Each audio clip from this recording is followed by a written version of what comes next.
Assalamualaikum everyone, this is Saida Omerupa from Rawalpindi Medical University and I am a first year MBBS student and I scored 187 marks in MDCAT. So आज मैं आपको जो guidelines देने जा रही हूँ वो चैप्टर नंबर 16 है, दैट इज़ हाइड्रोकार्बन्स।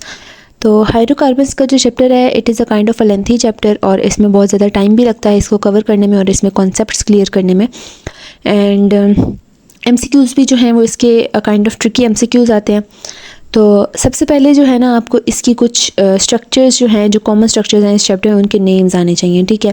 जिस तरह से हमारे पास विनाइल अल्केन्स आ जाते हैं या विनाइल अल्कीन्स आ जाते हैं, इसी तरह जेमिनल और जेमिनल डाइहैलाइड्स हैं। और इसी तरह अगर हम आगे बेंजीन की तरफ जाएं तो बेंजीन में जो हमारे पास OH ग्रुप की पोजीशन है उसकी बेसिस पर जो हम रिसोर्सिनोल है, कैटिकोल है, हाइड्रोक्विनोन है। और इसी तरह हमारे पास आइसोमेरिज्म में lactic acid and tartaric acid, they are very important. So ये जो स्ट्रक्चर्स हैं ना इनका आपको पता होना चाहिए ताकि अगर MCQs में इनका नाम आए तो आप फ़ौरन से पिकअप कर लें कि ये कौन सा स्ट्रक्चर बनेगा। इसके बाद जो टॉपिक आता है वो आइसोमेरिज्म का आता है। तो आइसोमेरिज्म से आपके 1 या 2 MCQs आ सकते हैं, ठीक है।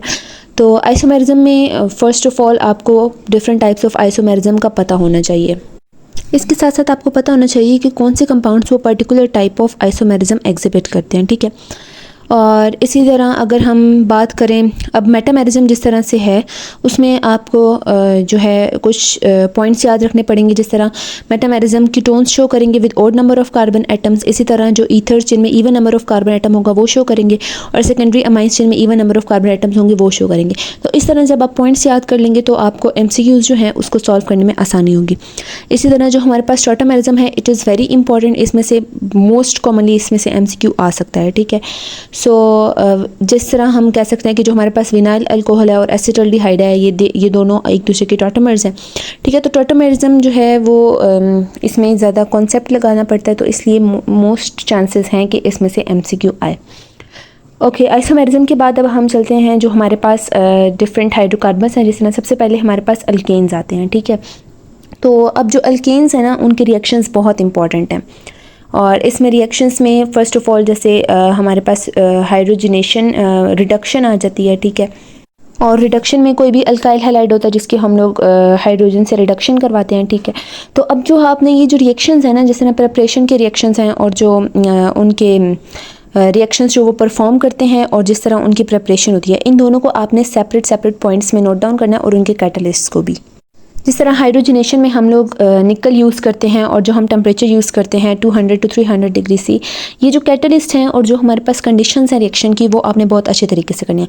यहाँ पर एक और इंपॉर्टेंट रिएक्शन आ जाता है that is decarboxylation of monocarboxylic acids. इसमें भी आपको पता होना चाहिए कि अगर हम लोगों ने कार्बन किसी भी कार्बोक्सिलिक एसिड से हम लोगों ने अल्केन बनाना है तो हमें ये रिएक्शन करना पड़ेगा। अच्छा, एक और इंपॉर्टेंट मेथड जो कि प्रिपरेशन ऑफ अल्केन्स के लिए है वो है एल्डिहाइड्स और कीटोन्स की रिडक्शन। इसमें आप 2 आ जाती हैं, एक हमारे पास क्लीमेंसन है और दूसरी वुल्फ किश्नर है।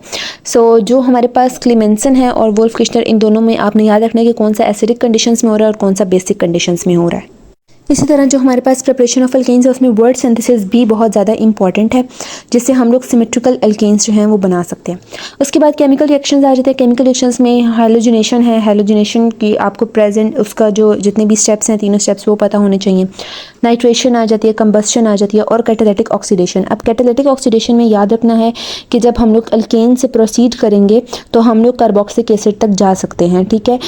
इसमें 3 रिएक्शंस होंगे। हम लोग अल्केन से लेकर कार्बोक्सिलिक एसिड तक इसको कन्वर्ट कर सकते हैं।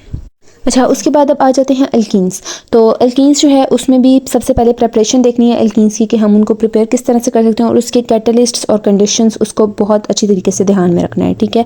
इधर हमारे पास ZCF रूल जो है वो यूज़ होता है जिसमें हम लोग कह रहे हैं कि जिस भी कार्बन के जो भी हमारे पास बीटा कार्बन है उसके साथ जो लेस हाइड्रोजन वाला बीटा कार्बन होगा वो हाइड्रोजन उधर से एलिमिनेट होगा, ठीक है। ये डीहाइड्रोहाइलोजिनेशन ऑफ अल्काइल हैलाइड की बात हो रही है। तो इस तरह के जो पॉइंट्स होते हैं ना इसको आपने अच्छे तरीके से जहन में बिठा लेना है। उसके बाद है डिहाइड्रेशन ऑफ अल्कोहल है, यहाँ पर भी ZCF रूल का यूज़ हो रहा है। और इसके अलावा जो हमारे पास प्रिपरेशन ऑफ अल्कीन्स के मेथड अगर हम लोग देखें तो विसिनल डाइहैलाइड्स की डिहाइलोजिनेशन है, कॉल्स इलेक्ट्रोलाइटिक मेथड है। तो ये सारे रिएक्शंस हैं। और इसके अलावा अगर हम लोग उसके बाद बात करें केमिकल रिएक्शंस ऑफ अल्कीन्स की तो उसमें भी हाइड्रोजनेशन आ जाता है, हेलोहाइड्रेशन आ जाता है। अब हेलोहाइड्रेशन में आप लोगों ने याद रखना है कि हम लोग हाइपोहेलस एसिड की एडिशन कर रहे हैं, ठीक है। हाइपोहेलस एसिड मतलब HOCl होगा या HOBr होगा, कोई भी हमारे पास हेलाइड जो है वो अटैच होगा। पॉलीमराइजेशन है, पॉलीमराइजेशन इंपॉर्टेंट रिएक्शन है, इसमें हमारे पास जो कंडीशंस है ना वो इंपॉर्टेंट है, उसको याद रखना है। इपॉक्सीडेशन भी एक इंपॉर्टेंट रिएक्शन है, उसमें हमारे पास साइक्लिक ईथर्स बन रहे हैं, ठीक है, और उसके साथ साथ कार्बोक्सिलिक एसिड बन रहा है, तो इसको भी आपने याद रखना है। हाइड्रोहेलोजिनेशन है, और हाइड्रोहेलोजिनेशन में जो हमारे पास स्टेप्स हैं, वैसे अ काइंड ऑफ MCQ आता है, तो स्टेप्स अगर आप शुरू का जो कंपाउंड है और उसका जो एंड प्रोडक्ट बन रहा है और जो रिएक्शन हो रहा है और जो कैटलिस्ट हैं, जो कंडीशंस हैं, उसको आपने अच्छे तरीके से करना है। बेशक आप सारे स्टेप्स ना भी करें तो आपको ये चीज़ें मस्ट पता होनी चाहिए। और इसके अलावा ओजोनोलाइसिस जो है एल्कीन्स के रिएक्शंस में, वो भी इंपॉर्टेंट है। और at the end we have the halogenation, और हेलोजिनेशन में हमारे पास कोई भी हम लोग vicinal dihalide at the end बनाते हैं, ठीक है। अब जो relative stability of the alkenes है ना, इसको भी आपने अच्छे तरीके से देखना है कि कौन सा स्ट्रक्चर, कौन सा एल्कीन ज़्यादा स्टेबल होता है, और जिसमें हमारे पास स्टेरिक हिंड्रेंस ज़्यादा होगी वो ज़्यादा स्टेबल होगा, जिसमें लीस्ट स्टेबल होगा जिसमें हमारे पास स्टेरिक हिंड्रेंस सबसे कम होगी। इसी तरह आपने जो स्टेरियो आइसोमेरिज्म है, सिस ट्रांस, उसकी बेसिस पर भी इनकी स्टेबिलिटी को देखना है, और जो हमारे पास कंजुगेशन है उसकी बेसिस पर भी देखना है कि कौन सा एल्कीन ज़्यादा स्टेबल होगा। उसके बाद नेक्स्ट जो आता है ना वो अल्काइंस हैं, और अल्काइंस जो हैं वो हैं, उनके रिएक्शंस हैं, उनकी भी प्रिपरेशंस हैं। प्रिपरेशंस इनकी सेम हैं तकरीबन अल्कीन्स की तरह, लेकिन आपको एंड प्रोडक्ट्स जो हैं वो याद रखने पड़ेंगे, और कैटलिस्ट को भी। और इसमें भी हमारे पास कॉब्स इलेक्ट्रोलिटिक मेथड हो रहा है, लेकिन यहाँ पर हमारे पास वहाँ पर मोनोकार्बोक्सिलिक एसिड्स यूज़ हो रहे थे, यहाँ पर हमारे पास अनसैचुरेटेड डायोइक एसिड्स यूज़ होते हैं, मतलब जहाँ पर 2 कार्बोक्सिलिक ग्रुप होते हैं, तो इसको भी आपने याद रखना है। उसके बाद यहाँ पर जो है ना एक इम्पॉर्टेंट MCQ है कि जो हमारे पास इलेक्ट्रोफिलिक सब्स्टिट्यूशन रिएक्शंस हैं वो भी अल्काइंस में होते हैं, और एडिशन रिएक्शंस भी होते हैं। तो हम लोगों ने ये बताना है कि जो हमारे पास टर्मिनल अल्काइंस हैं और नॉन टर्मिनल अल्काइंस हैं, उन पर ये रिएक्शंस किस तरह से होते हैं। तो हम लोग क्या कह रहे हैं कि जो हमारे पास एसिटाइलिन है और जो टर्मिनल अल्काइंस हैं वो इलेक्ट्रोफिलिक सब्स्टिट्यूशन रिएक्शंस शो कर रहे हैं, वो एडिशन रिएक्शंस शो नहीं कर रहे, क्योंकि हमारे पास जो उनकी पाई इलेक्ट्रॉन क्लाउड होता है उसकी वजह से हमारे पास जो कार्बन एटम्स हैं उसको हम लोग रीच नहीं कर सकते, ठीक है। तो इसी तरह जो हमारे पास टर्मिनल है ना अल्काइंस में, वहाँ पर इलेक्ट्रोफिलिक सब्स्टिट्यूशन रिएक्शन हो जाएगा। तो ये जो पॉइंट है ये आपने एक अच्छे तरीके से इसका कॉन्सेप्ट बना लेना है। इसी तरह हमारे पास अल्काइंस के रिएक्शंस आ जाते हैं, ये रिएक्शन सेम है जो पीछे आपने प्रिपेयर किए होंगे, बस आपको एंड प्रोडक्ट याद रखना है। उसके बाद हमारे पास नेक्स्ट जो आता है वो बेंजीन है।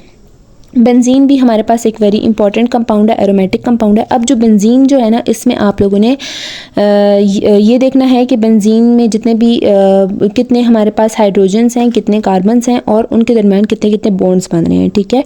और उसके बाद ये भी पेट क्वेश्चन है कि स्ट्रेट चेन स्ट्रक्चर हमारे पास बेंजीन में क्यों नहीं होता, तो वो भी आपने बता देना है, ठीक है। और उसके अलावा हमारे पास जो बेंजीन के 3 स्ट्रक्चर्स हैं, क्या कूल स्ट्रक्चर है, डिवार स्ट्रक्चर है, और रोबिन्सन स्ट्रक्चर है। अच्छा, उसके बाद हमारे पास जो बेंजीन में मॉलिक्यूलर ऑर्बिटल ट्रीटमेंट है, जिसमें हम बेंजीन का स्ट्रक्चर बनाते हैं, इसमें आपको पूरा स्ट्रक्चर याद करने की ज़रूरत नहीं है। You just have to know कि कितने हमारे पास पाई बॉन्ड्स बन रहे हैं, कितने सिग्मा बॉन्ड्स बन रहे हैं, ठीक है। और इसके अलावा हमारे पास रेजोनेशन जो बेंजीन में होती है उसको भी आपने अच्छे तरीके से याद रखना है। Resonance energy of the benzene जो कि 152 किलो जूल पर मोल है, उसको भी याद रखना है। उसके बाद प्रिपरेशन ऑफ बेंजीन में इंडस्ट्रियल प्रिपरेशन आ जाती है, जिसमें एरोमेटाइजेशन ऑफ अल्केन्स है। तो आपको हो सकता है कि MCQ आ जाए कि आप इस अल्केन से बेंजीन किस रिएक्शन के थ्रू बना सकते हैं, तो आप उसमें एरोमेटाइजेशन लिखेंगे। और इसी तरह हमारे पास वर्ड स्विटिंग है, जिसमें कोई भी क्लोरोबेंजीन हम लोग लेते हैं और उससे हम लोग सिंपल कोई भी बेंजीन बना लेते हैं, ठीक है। That is alkyl benzene mostly. इसी तरह हमारे पास लेबोरेटरी प्रिपरेशन है बेंजीन की, जो कि हम लोग सल्फोनिक एसिड को यूज़ करते हैं। इसी तरह हम लोग फिनोल, अच्छा ये जो हमारे पास है ना, जब हम लोग कार्बोलिक एसिड जो हमारे पास जब बेंजीन के साथ OH ग्रुप अटैच होता है, उससे जब हम लोगों ने फिनोल से बेंजीन बनाना है तो वो किस तरह से बनाएंगे, तो ये in the presence of zinc होती है, रिडक्शन होती है, तो ये भी बहुत इंपॉर्टेंट है। और उसके अलावा बेंजीन भी 2 टाइप्स ऑफ रिएक्शंस दे रही है, एडिशन रिएक्शंस भी दे रही है और इलेक्ट्रोफिलिक सब्स्टिट्यूशन रिएक्शंस दे रही है। अब ये जो इलेक्ट्रोफिलिक सब्स्टिट्यूशन रिएक्शंस हैं ये इंपॉर्टेंट है, इसको आपने टेबुलेटेड फॉर्म में याद रखना है। यहाँ पर कौन सा कैटलिस्ट है, कौन सा इलेक्ट्रोफाइल है, कौन सा साइड रिएक्टेंट है और हमारे पास जो इलेक्ट्रोफाइल है उसका नेम क्या है, इस सब को आपने अच्छे तरीके से याद करना है। और कैटलिस्ट वेरी इंपॉर्टेंट है यहाँ पर, ठीक है, उसको आपने नहीं भूलना। कैटलिस्ट हर रिएक्शन का याद करना है। इसी तरह हमारे पास बेंजीन एडिशन रिएक्शन दे रही है, कंबस्शन, हैलोजिनेशन, हाइड्रोजनेशन, तो ये सारी, और इसके अलावा ओजोनोलाइसिस भी दे रही है। अच्छा, अब कुछ इंपॉर्टेंट पॉइंट्स मैं आपको बता रही हूँ। जिस तरह अब हम लोग कोई भी हमारे पास अल्काइल हैलाइड है, तो अगर हम लोग उसमें अल्कोहलिक पोटेशियम हाइड्रोक्साइड यूज़ करेंगे तो हमारे पास अल्कीन बनेगा, लेकिन अगर हम लोग एक्वस पोटेशियम हाइड्रोक्साइड यूज़ करेंगे तो अल्कोहल बनेगा, ठीक है। ये रिएक्शन है, इसको आपने याद रखना है कि कौन सा रिएक्टेंट्स, क्योंकि हमारे पास जो एंड प्रोडक्ट है वो डिपेंड करता है हमने कौन सा कैटलिस्ट यूज़ किया है, कौन सी कंडीशंस यूज़ की हैं। इसी तरह बेंजीन जो है ना, उसमें आपने जो है वो बता देना है कि मॉलिक्यूलर फार्मूला उसका किस तरह से आया है, और मॉलिक्यूलर फार्मूला उसका बता देना है। और मॉलिक्यूलर ऑर्बिटल ट्रीटमेंट जो है ना बेंजीन में, उसमें आपने ये भी बताना है कि एक प्लेन में कितने नंबर ऑफ एटम्स हैं। 12 नंबर ऑफ एटम्स हैं एक प्लेन में, क्योंकि वो पूरा प्लेनर स्ट्रक्चर है। Geometry of the carbon triangular planar है, बेंजीन की हेक्सागोनल है।